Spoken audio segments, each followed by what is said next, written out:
পবিত্র ঈদুল ফিতর উপলক্ষে সাবেক প্রধানমন্ত্রী ও আওয়ামী লীগ সভানেত্রী বঙ্গবন্ধু কন্যা শেখ হাসিনার বাণী। তাহলে শুরু করি সেই বাণীটি। প্রিয় দেশবাসী, আসসালামু আলাইকুম। ঈদ মুবারক। সবাইকে পবিত্র ঈদুল ফিতরের শুভেচ্ছা। ঈদুল ফিতর মুসলিম উম্মার সবচেয়ে বড় ধর্মীয় উৎসব। পবিত্র রমজান মাসে সিয়াম সাধনার পর ঈদের আনন্দে মুখরিত হয়ে সমগ্র মুসলিম বিশ্ব। আত্মশুদ্ধির মাস শেষে সমস্ত ভেদাভেদ বলে ঈদের আনন্দে মেতে ওঠে মুসলমানরা।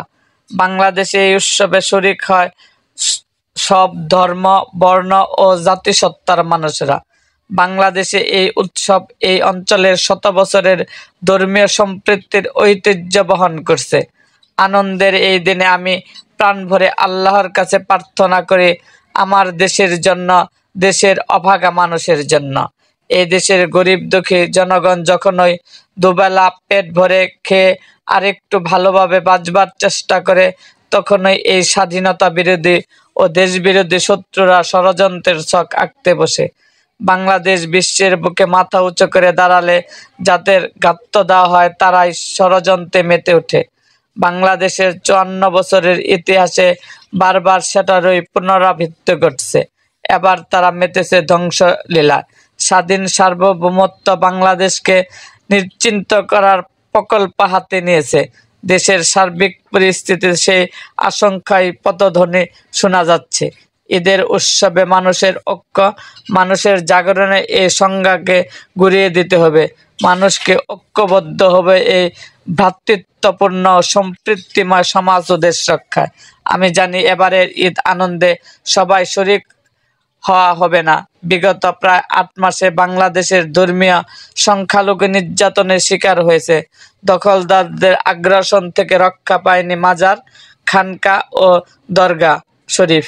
বাংলার ইসলাম প্রতিষ্ঠার 800 বছরের এমন ন্যাক্কারজন্য ঘটনা ঘটেনি। আইন শৃঙ্খলা পরিস্থিতি চরম অবনতির সাথে সাথে অর্থনীতির মেরুদণ্ড ভেঙে গেছে। বন্ধ হয়ে যাচ্ছে পোশাক শিল্প সহ উৎপাদনমুখী শত শত শিল্প কারখানা। ঈদের এই সময়ে প্রাপ্য বেতন ও বোনাসের দাবি জানানোর পরিণতিতে নির্যাতনের শিকার হয়েছে শ্রমিকেরা।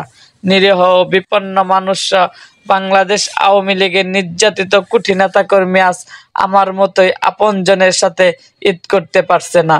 অবৈধ দখলদার ফ্যাসিস্ট ইউনূস সরকারের সময় শহীদ সকল পরিবারের সদস্যবর্গ এবং নির্মম নির্যাতনের আহত ও পুঙ্গত্ব বরণকারী সহ কারাগারে বন্দী অজস্র নেতাকর্মীদের পরিবারের প্রতি আমি সহানুভূতি প্রকাশ করছি।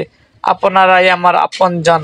আপনাদের জন্য বাংলাদেশের নিপীড়িত নির্যাতন মানুষের আপনজন হিসাবে আমি জীবন বাজি রেখে লড়াই চালিয়ে যেতে দৃঢ় প্রতিজ্ঞাবদ্ধ।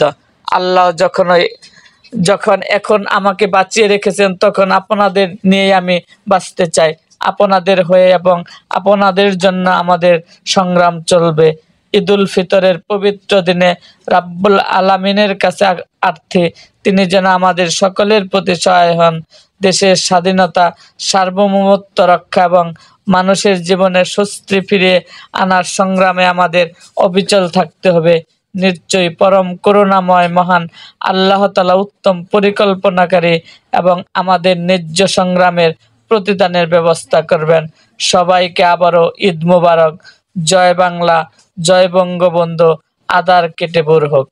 এরকম আরো ভিডিও পেতে এবং রাজনৈতিক অঙ্গনের নানা ঘটনা ও ইতিহাস জানতে আমাদের মুক্তাগাছার ইতিহাস মিডিয়া ইউটিউব চ্যানেলটিকে সাবস্ক্রাইব করুন এবং পাশে থাকা বেল আইকনটি বাজিয়ে দিন।